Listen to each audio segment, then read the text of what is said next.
we have no shortage of beef, on our farm.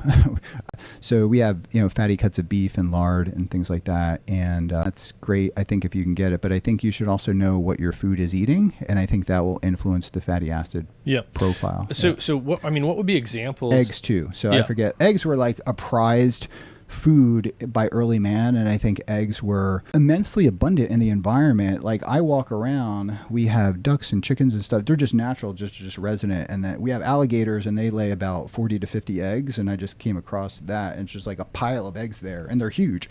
So like eggs were.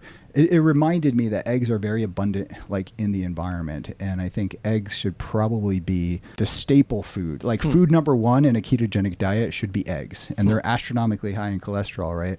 But that largely probably won't impact your cholesterol levels. But eggs is being like at the top of the chain, and then meat, pork, beef.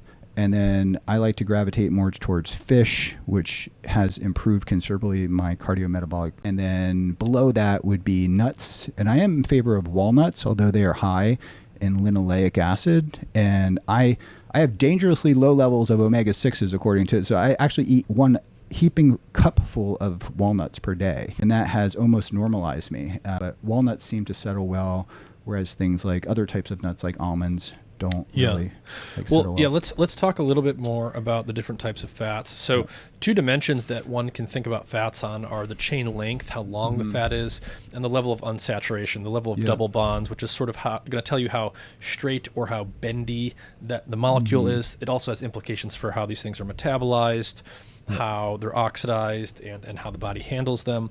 Let's start with saturated fatty acids. So saturated fats for most of my life were the ones that were supposed to be the bad fats and that you're supposed to limit the most. Where do you stand personally, and where does sort of like, let's just call it the field stand generally now on saturated fat? Is it all good, all bad, somewhere in the middle? How do you think about it in terms of the volume one should consume, and and do you think about like the different types of saturated fatty acids? Interestingly, like when I got into his research, this was not talked about much at all. And I think saturated fats, in my opinion, and I think the evidence, Nina Teicholz, if you haven't connected with her, she's given like great talks on this and written a number of papers and books. We all know, we can universally agree now that saturated fats have been demonized as a major atherogenic risk. So there are pretty large, accepted reviews and good high impact journals that actually show that saturated fat, for the most part, has been demonized. So I think saturated fats are benign. I think they're an excellent fuel source.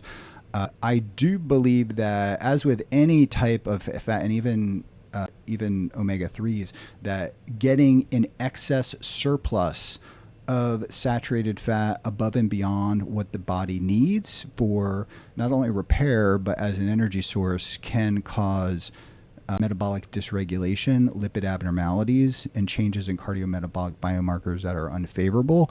And that is different for each individual.